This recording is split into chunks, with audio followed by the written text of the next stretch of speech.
Amol Kirtikar ji till the end winning candidate थे। Mobile allowed नहीं है, वो मोबाइल लेकर क्यों गए थे? जहाँ उनको ज्यादा सीटें मिलती है वो ईवीएम अच्छी है। ईवीएम कई बार जो है वो अग्नि परीक्षा से गुजरी है और उसमें सफल भी हुई है, पास भी हुई है। देखिए, जिस दिन उनका चुनाव नतीजा आया था तो Amol Kirtikar ji till the end winning candidate थे। उनका मार्जिन था 2200 से लेकर फिर 650 पे हुआ और रीकाउंटिंग के बाद भी वो लीड कर रहे थे। पर अचानक से काउंटिंग जब होती है 19th राउंड के बाद उन्होंने काउंटिंग पहले बंद कर दी, फिर अनाउंसमेंट करना बंद कर दिया कि किसने कितने पोल वोट पाए हैं। वो छोड़िए, फिर पता चला कि 2 इंडिपेंडेंट कैंडिडेट्स पुलिस स्टेशन गए ये कहकर कि रविंद्र वायकर के परिवारजन जो उनके साले हैं वो एक मोबाइल फोन लेकर गए थे और वो बात कर रहे थे गुर्रव जी से, जो गुर्रव जी डेटा एंट्री ऑपरेटर हैं जोगेश्वरी विधानसभा के, वो इलेक्शन कमीशन में कार्यरत हैं। तो वो क्यों बात कर रहे थे और इस समय पे जहां मोबाइल अलाउड नहीं है वो मोबाइल लेकर क्यों गए थे?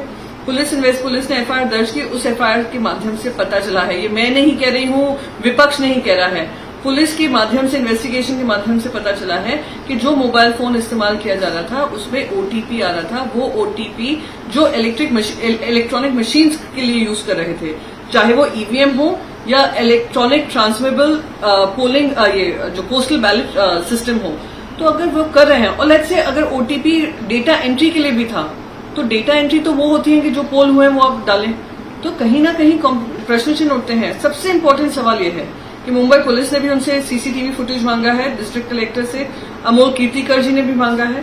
ये लोग झिझक क्यों रहे हैं सीसीटीवी फुटेज देने को? अगर इन्होंने कुछ गलत नहीं किया है तो सीसीटीवी फुटेज क्यों नहीं दी जा रही? दूसरा इम्पोर्टेंट बात है, प्रेस कॉन्फ्रेंस आज हुई है।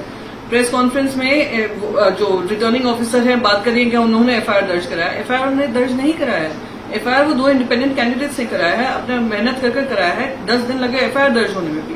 तो ये सारे सवाल उठते हैं, पर इलेक्शन कमीशन ट्रांसपेरेंट बनने की जगह इसको डिफेंड क्यों कर रही है ये समझ में नहीं आ रहा है। जहाँ महाविकास आघाड़ी की जीत हो गई उधर ईवीएम मशीन सही है, और जब हार हो गई तो ईवीएम मशीन के ऊपर ऑब्जेक्शन लेना ये तो कौन सी हरकत है? अभी राहुल गांधी तो 2 जगह से जीते हैं, तो ईवीएम मशीन उधर बराबर थी, तो उन्होंने कहना चाहिए ईवीएम मशीन सब जगह खराब थी, मैं इस्तीफा देके फिर से चुनाव लड़ता हूँ। ऐसा होता है क्या?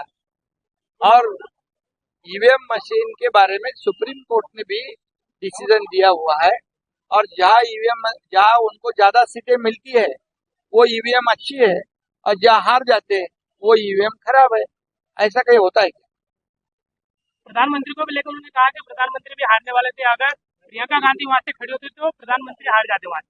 नहीं, पहले तो अभी उन्होंने ईवीएम के बारे में जो ऑब्जेक्शन दिया है तो वो जहाँ से जीते हैं वो उन्होंने छोड़ना चाहिए, ईवीएम की वजह से जीते हैं ना। देखो, एक बात बताएं आपको, ईवीएम को ना हमें भगवान बनाना चाहिए ना शैतान बनाना चाहिए। ईवीएम कई बार जो है वो अग्नि परीक्षा से गुजरी है और उसमें सफल भी हुई है, पास भी हुई है। लेकिन जो लोग अभी तो मैं देख रहा हूं कि कुछ तो लोग पहले नेशनल उसके ऊपर अटैक कर रहे थे लोग, अब इंटरनेशनल जो है वो सुपारी किलर्स जो है उसके खिलाफ खड़े हो गए। तो इसलिए मुझे लगता है कि हम ये नहीं मानते कि ईवीएम कोई न भगवान है न शैतान है, और वो बहुत बार अग्नि परीक्षा से गुजरी भी है और सफल भी हुई है। क्या है कि ये लोग सोच करके कुछ दिन इंटरवल हुआ, फिर जो है वो राष्ट्रीय कुटाई से बच गई, फिर अंतर्राष्ट्रीय पिटाई का क्रम शुरू हो गया, और क्या कर सकते।